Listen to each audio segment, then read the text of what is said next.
Why, hello there again. Today we've got some more Cyberpunk news for you, so let's get to it. We're going to be talking about this expensive handheld PC that is like a Switch that can actually play Cyberpunk 2077. And Game Rant has apparently seen this and experienced it for themselves, so this is really cool. We're going to also be talking about price point and also a bunch of other stuff related to this as well. But check this out. The rise, fall, and redemption of Cyberpunk 2077's subreddit. This is such a fascinating read. It tells the perspective of the actual modders and creators of one of the biggest gaming communities for Cyberpunk, the subreddit, and their experience, what happened during launch, and of course before and after, and how the subreddit is doing right now. Basically, you'll see the story here in just a moment about how the community did divide at one point, and then how everyone is actually working to come together as well. So, hey everyone, what's happening?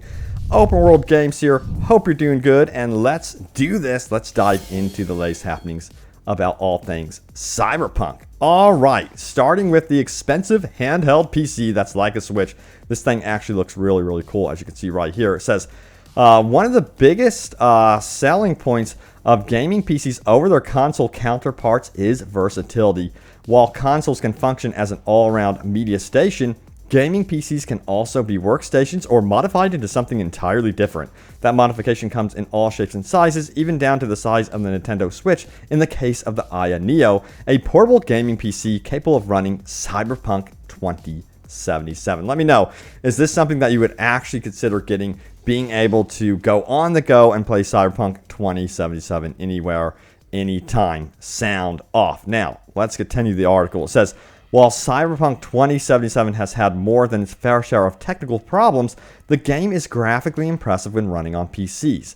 That fact alone makes it a bit baffling to see it running on the Aya Neo, which is approximately the size and shape of the Nintendo Switch, just with the power of a gaming PC. So, yes, it is confirmed that's more powerful than the Nintendo Switch, but it's going to be very mobile, and you can go on the go with this thing if you want to. Now, it says, of course, there isn't anything as hulking as an NVIDIA RTX 30 series card in the device, but it does still pack a punch relative to its size, similar to what one would find in a mid-spec gaming laptop. It has 16 gigabytes of RAM, an AMD Ryzen 5 4500U, and an AMD Vega 6 GPU packed inside a shell with a 7-inch screen. That's actually pretty impressive. According to Aya's website, the device clocks in at an early bird price of $700, which isn't absurd considering its portability. Aya also advertises a 90-minute charge time and up to 6 hours of playtime, though battery life will likely depend on which game is being played. So battery life is going to vary. I really want the final stats as to how long this thing can last when playing a hefty game like Cyberpunk 2077, and I would love to absolutely see actual footage of Cyberpunk 2077 running on this baby for sure. But apparently, Game Rant, they've said that they have actually seen it themselves, and they have been impressed with what this little machine, this portable device, can actually do. Now, it goes on to say this: those looking to pick up the Aya Neo are now out of luck, as the device appears to be ramping up for a run on the Indiegogo for funding. Early units have been sent out to some people, according to the website, which is where early footage of the system running games is coming from. There doesn't appear to be a full launch date for the device or its Indiegogo campaign just yet, though those interested in it are able to sign up for updates. So it's not out just yet, of course, and it doesn't seem like it has a firm release date either. And then it says the Nintendo Switch has dominated the handheld scene for the past few years, though handheld PCs are nothing new. The gaming community tends to tinker with hardware, which has led to PCs and consoles being shrunk down to handheld sizes from the original factors. It might not be the absolute best way to play games, but being able to play them on the go is a big perk. I think that's really cool. To be able to play Cyberpunk like that on the go would be a ton of fun. Now, let's talk about this interesting take about the Cyberpunk 2077 subreddit. This comes from IGN, and it's so fascinating to see the inside story as to how this subreddit had to actually handle what happened during launch. They were expecting this game to be a huge hit.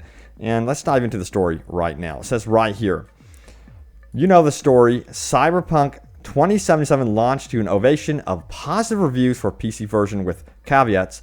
Critics noted a litany of bugs and hiccups, and also forebodingly confirmed that they did not receive codes for either the PS4 and Xbox One. Given how rickety Cyberpunk was on high-powered PCs, that seemed like a particularly bad omen.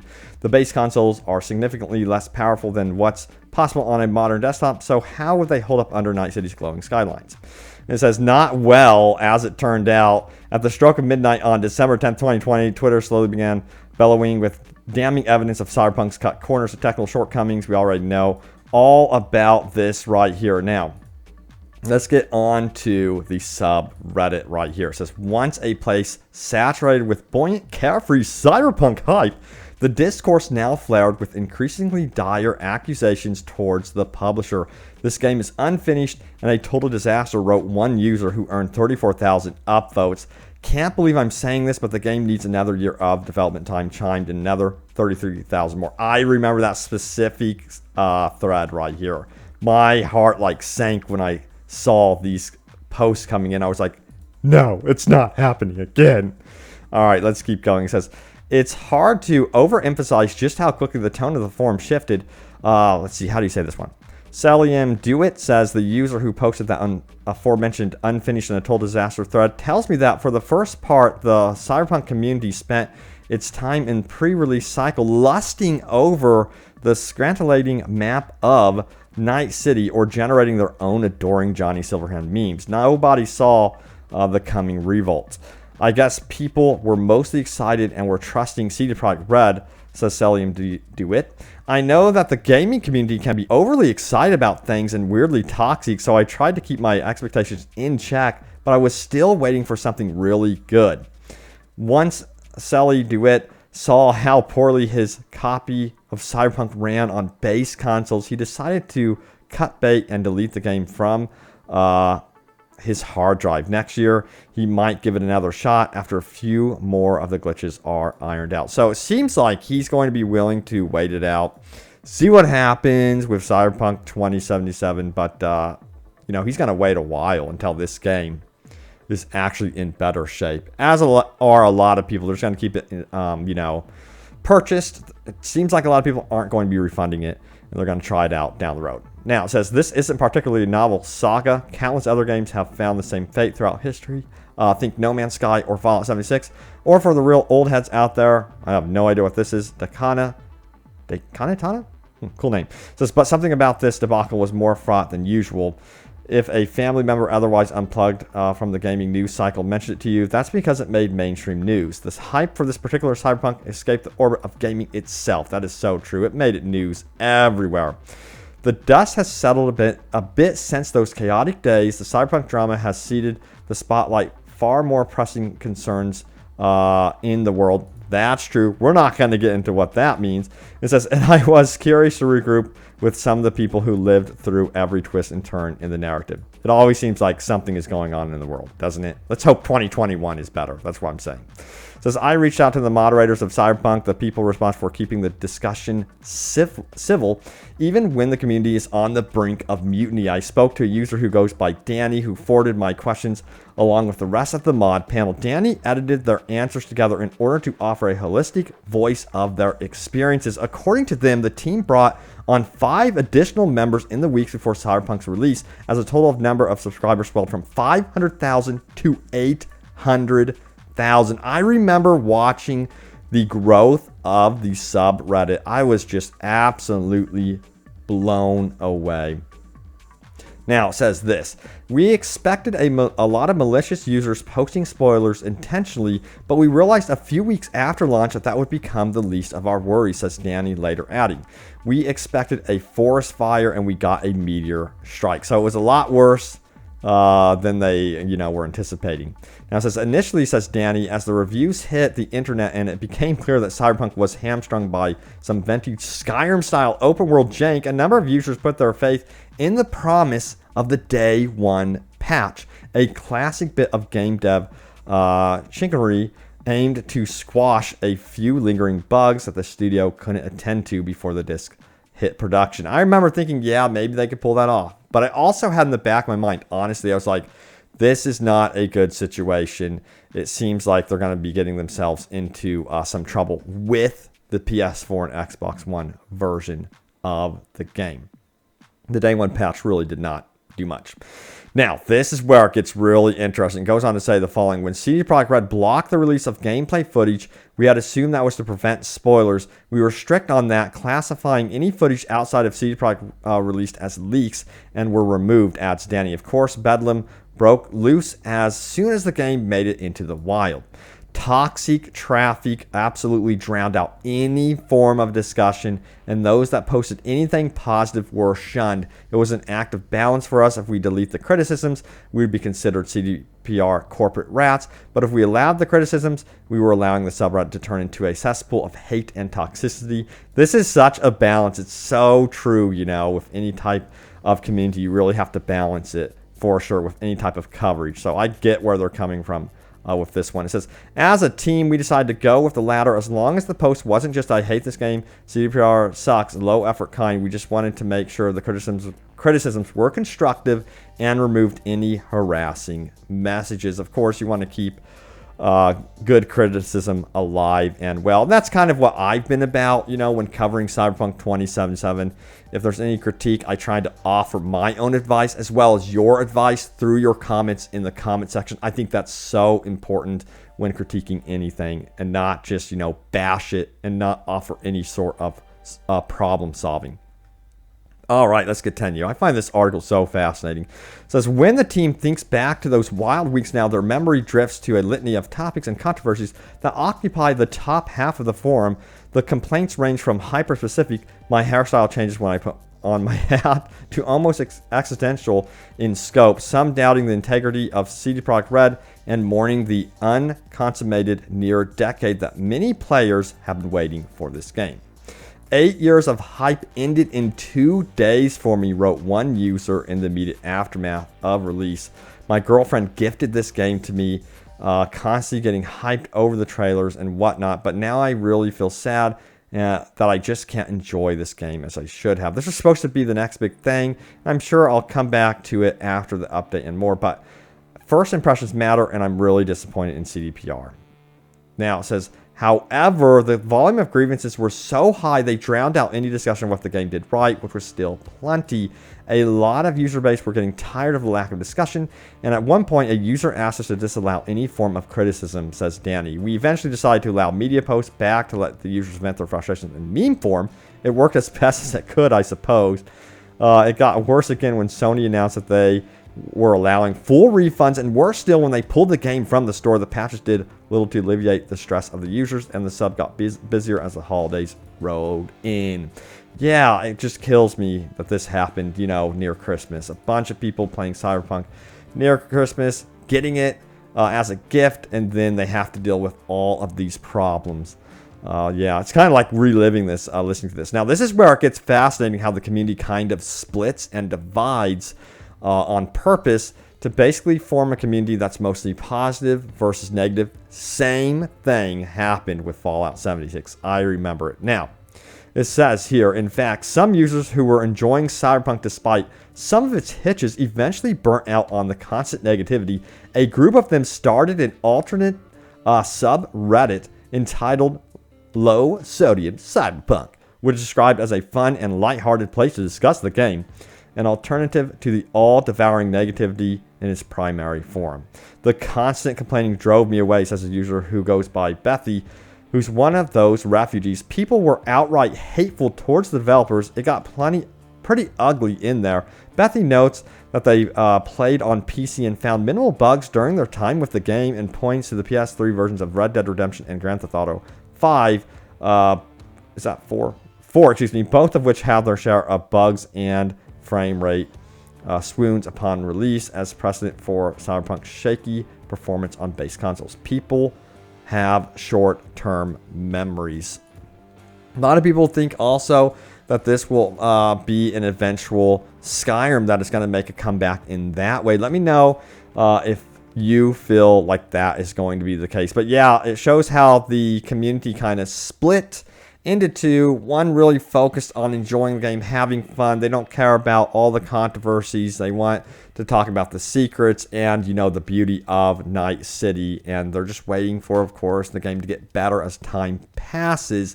And then there's another part of the community that is still wholeheartedly negative. And a lot of those people are just moving on. They're moving on. They're deleting the game from their hard drives, and they're just going to wait it out from what I can see. And some of them are also taking the refund path. Let me know what community you're mostly in. But overall, you know, the subreddit that had a lot of the controversies, that also has settled down a lot more recently, which is good to see that the community has calmed down a little bit.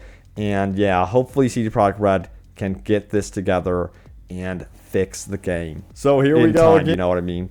Oh, that was the other video playing right there. All right.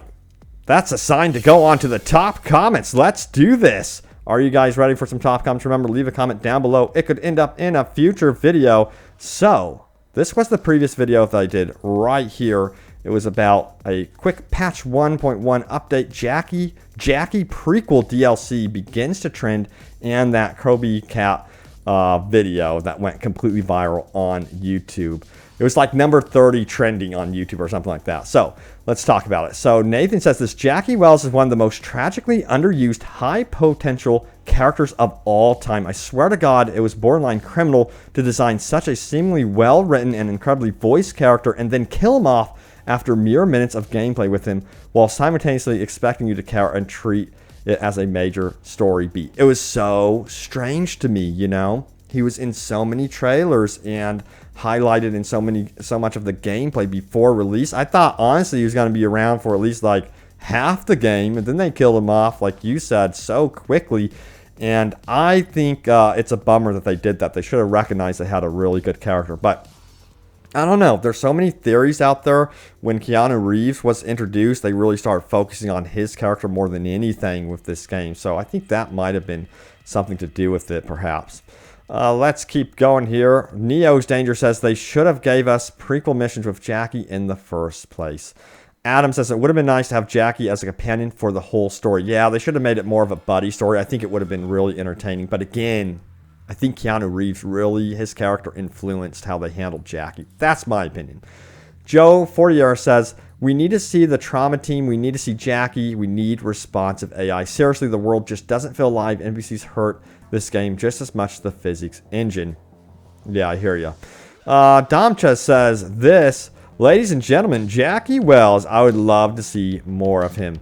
Kevin says, I hope we get a prologue extension for the 6-month time skip. Yeah, you know, there's that whole fast forward of the 6 months showing a lot of the social events that you could have participated in. And it would have been nice to see that for sure in the game. All those social activities like going to a bar, restaurant, hanging out with friends. They had a lot of this stuff in GTA 4. I remember you can even go bowling in that game. And that was actually a lot of fun. So I think it would be cool if they could add stuff like that in the future. Now, Nightmare69 says, I think the main thing they should focus on is adding more side activities and deeper relationships with characters. Tons of people agree with that one. Now, Lothwick says, everyone is talking about Jackie, but what about Bug? She needs more screen time too, at least as a cyber ghost. So a lot of underutilized characters. And you know, that's actually strangely, in a way, a good thing, because CD Projekt Red could actually pursue content with these characters in the future, characters that you actually really, really like, and that's something that potentially they could feed off of and get people really, really hyped.